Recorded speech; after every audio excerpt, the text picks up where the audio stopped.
All right, guys, this is the behavior of R worksheet 2. And so these problems are find relative extrema, find average rate of change, and use average rate of change to approximate a value. So we talked about this in the notes. There are several ways to figure out where you have a relative max or a min, but I think the fastest way to do this is to remember that the maximum value for cosine is +1 and the minimum value is -1. And so that's how you can figure out what your extremes are. So let's say cosine's +1. R can come out to, at most, 1 plus 2 times 1, which is 3. So this is our relative maximum value, or actually our absolute maximum value for R. Or R could come out to 1 plus 2 times -1 if cosine's -1.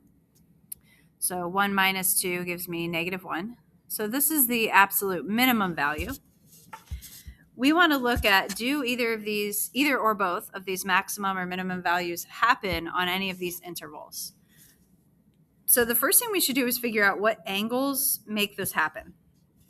And maybe I can do that up here. Let's see. So let's first set our equation equal to 3. 1 plus 2 cosine of theta is equal to 3. So I can solve this for cosine theta, although we already know, like, this is what gave us cosine theta equals 1, right? So if you subtract 1 and divide by 2, you get 1 equals cosine theta. And what angles make that happen? Think around the entire unit circle. So 0, technically it's 0 plus 2 pi k, where k is an integer. But for us, that's 0 and 2 pi, and I would probably stop after that. And then we could set our R equation equal to -1. But remember, we just kind of said, well, that happens when cosine's -1. So if we subtract 1, we get -2. Divide by 2, we get -1 equals cosine theta. And what angle makes that happen? So that is pi plus 2 pi k. That would be like pi. And then if you needed more, it'd be like 3 pi. But we're already past a full circle. And I'm only giving you an interval within one full circle. So I think we can leave it like that. All right, so let's take a look at this interval. So, and you could even plot these points if you want to. So on this interval, we're going from -pi/2 and rotating around to +pi/2. So just these angles. 0 would be in the middle. And 0 is one of our answers. But I'm not going to include 2 pi because 2 pi doesn't fall between -pi/2 and pi/2, but 0 does. So there's one. And then pi was the other one, but that's not in this interval. So theta equals 0 is one of the answers where we have a relative extremum. And which one do we have? Is it a max or a min? So 0 is when R was 3. So there's a relative max at theta equals 0 on this interval. There's no relative min on this interval in particular. Then we can do the same thing here. So now we're looking at pi/2 to 3 pi/2. So just these angles, and the angle in the middle there would be pi. And so 0 is and 2 pi are not part of that interval, but pi is. Pi is in there. 3 pi would be, but again, we're just doing within one unit circle. So 3 pi is not within this unit. So theta equals pi is one of the relative extremum. And that happened, pi came from setting this equal to -1. So there's a relative min. R hits its relative min, which is -1. And then our third scenario is between 4 pi/3 and 2 pi. So we're looking like from here to here. Now, 2 pi was one of my answers, but notice that 2 pi is not included because it doesn't have a square bracket. So normally I would say, oh, theta equals 2 pi, but in this case, there is no theta within this interval between these angles where we actually hit a relative max or min. So this is neither.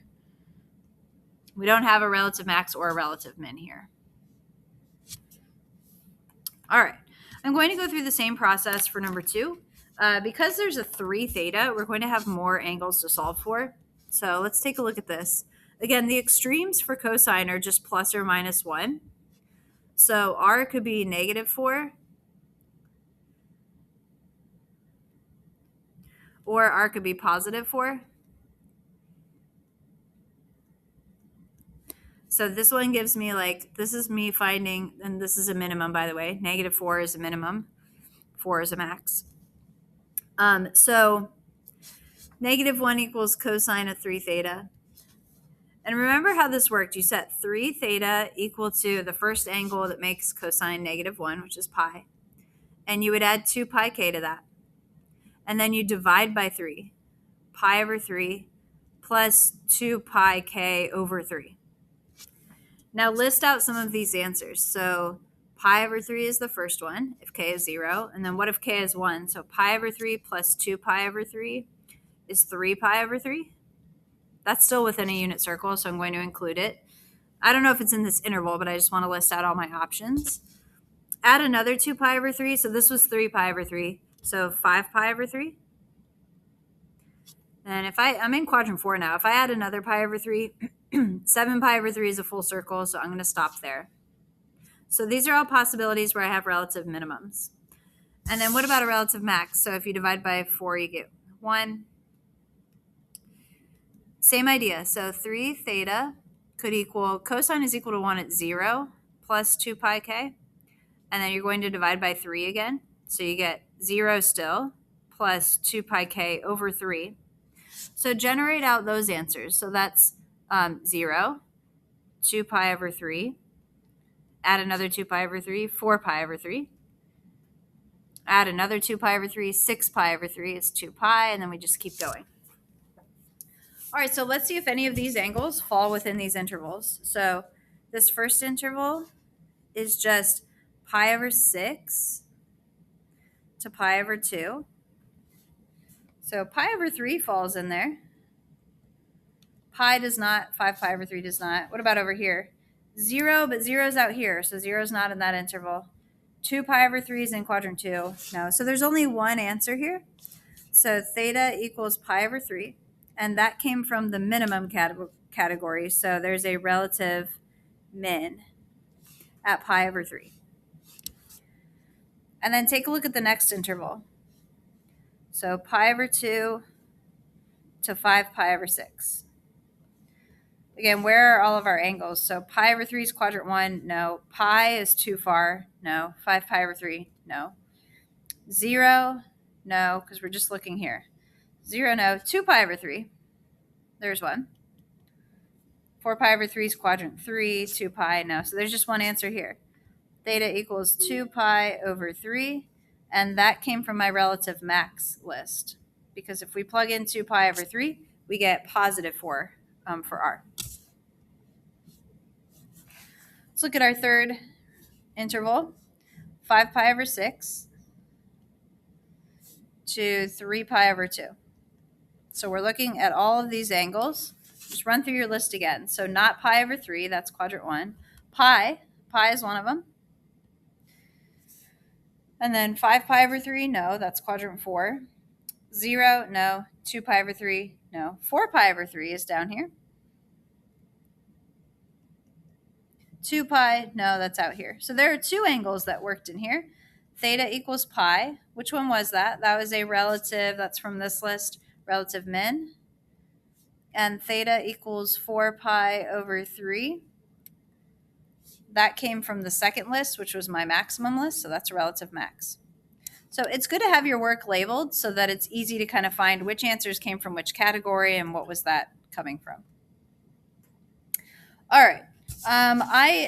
My original paper here, I needed to change things to make it match yours. All right, so find the average rate of change of the polar function on each interval, and then use the average rate of change to approximate the function value. This is like free response question number 2. We will practice this when we come back from spring break, but we're just sort of starting a little bit of this now. All right, so find the average rate of change on this interval from 0 to pi over 6. So remember, you need to find r of pi over 6. That's 2 plus 2 times the sine of pi over 6 is 1/2. 2 plus 1 is 3. And then you also need to find r of 0. That's 2 plus 2 times the sine of 0 is 0. That's 2.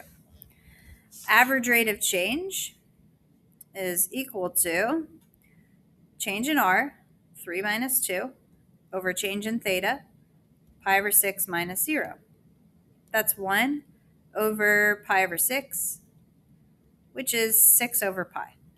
So find the average rate of change. That part's finished. Now use the average rate of change to predict, or approximate, I should say, r of pi over 8. So what does that mean? That means use a point slope form equation for a line with this as the slope and one of these points as the point, and then plug pi over 8 into it.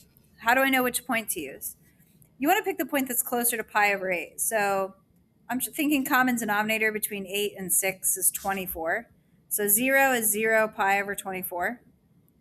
Somewhere in the middle is pi over 8, which is 3 pi over 24. And the end of this interval is pi over 6, but make that 4 pi over 24.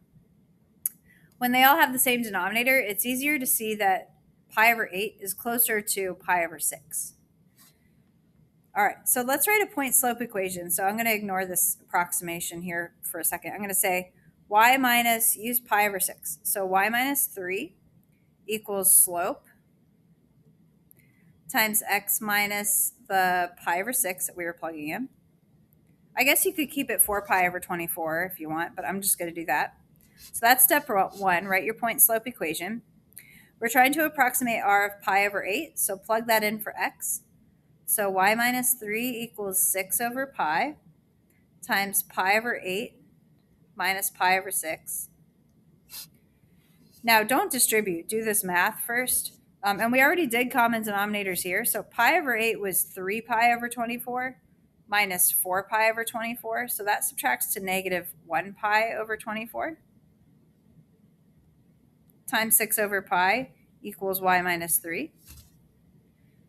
Okay, and let's simplify this. The pi's cancel. Negative 6 over 24 is negative 1/4. So r of pi over 8, my approximation is negative 1/4 plus 3. I have to solve this for y, so plus 3. And so that's negative 1 over 4 plus 12 over 4 is 11 over 4. So that's my approximation. Part C says use your calculator to find the actual value from part B and find how far off, what's the error from your approximation. So like what is r of pi over 8?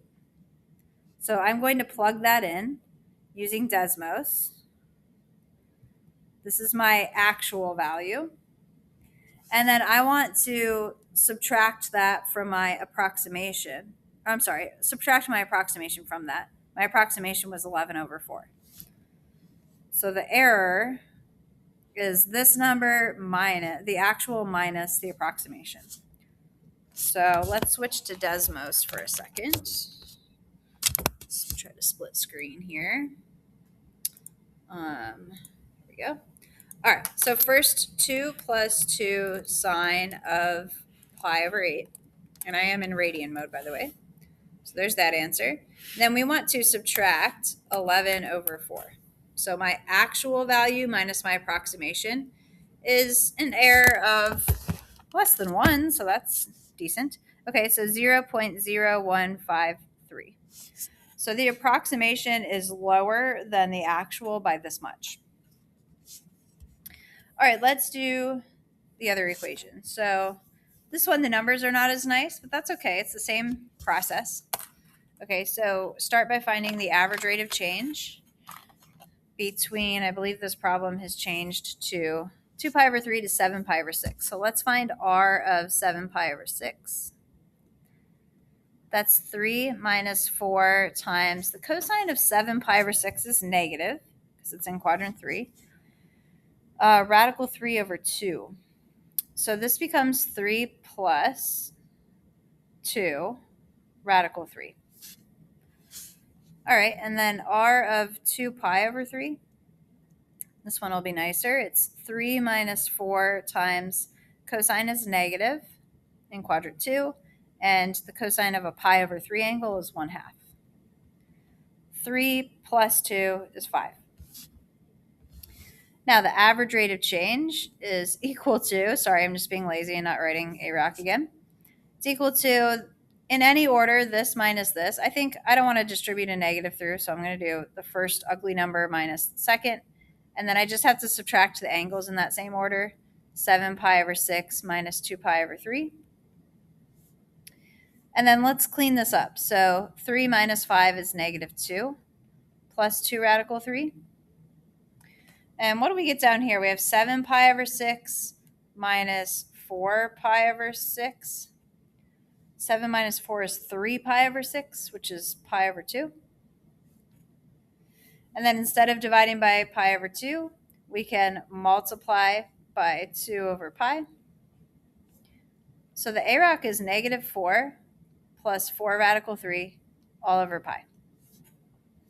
So there's that. Now we want to approximate r of 9 pi over 8. So we need to figure out which 9 pi over 8 is closer to which of these two angles. So let's see. We have denominators of 8, 3, and 6. So let's use 24 again.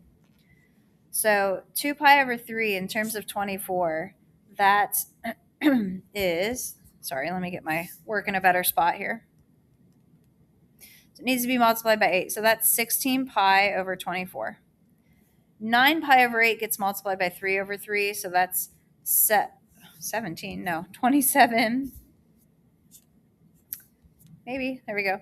27 pi over 24. All right, and then 7 pi over 6 multiplied by 4, 28 pi over 24. So it looks like 7 pi over 6 is closest, which is unfortunate because we have kind of an ugly thing for that. I'm not going to simplify my answer too much. I'm just going to keep this as exact as I can. So, all right, so let's start with point slope form. So y minus parentheses, this binomial,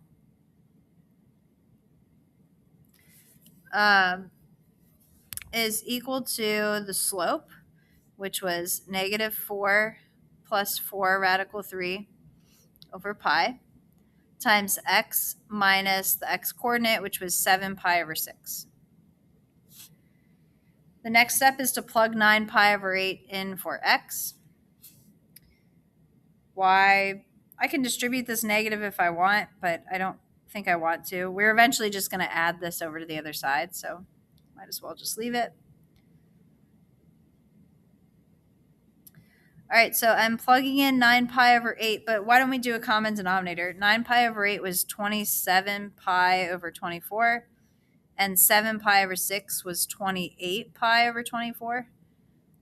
So that subtracts pretty nicely. Sorry, I'm kind of running out of room. I'm going to come down here. So y minus this is equal to negative 4 plus 4 radical 3 over pi. This subtracts all the way down to negative pi over 24, which is pretty nice. So these pi's can cancel. And actually, you can reduce a little bit. These 4s and this 24 can all be reduced by 4. And be careful of this little negative out here. So this gives me, I'm going to do that here. So that if I reduce everything by 4, that's negative 1 plus 1 radical 3. This negative sign is still here, so maybe I'll go like that. And then 24 divided by 4 gets down to 6. All right. So the last thing to do is add this over here. So r, and I'm going to leave it in its radical form.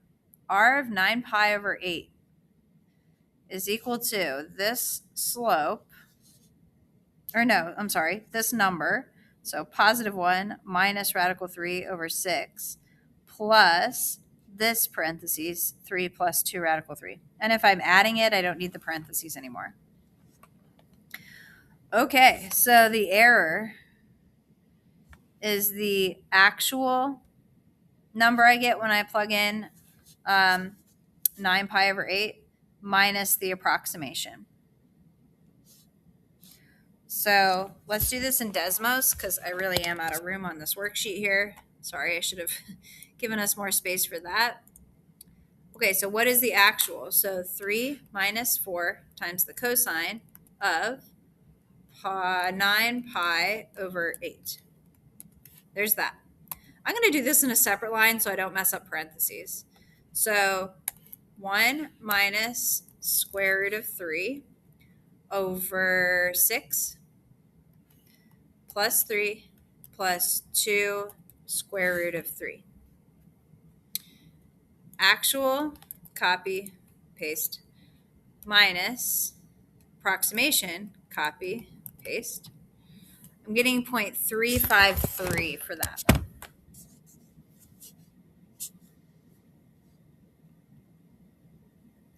What you don't want to do, and this is a pretty extreme problem, what you don't want to do is round any of these values before you get to that final error. If you round your slope, or if you round anything, this approximation or whatever, it's going to throw the error off. Okay, last two problems goes back to what we did in the previous day of notes. So a polar function is given by this. As theta increases on this interval from 0 to pi over 2, what can be determined about the behavior of the graph r? Is the graph getting closer to the origin? Is the distance to the origin decreasing? Or is it getting farther from the origin?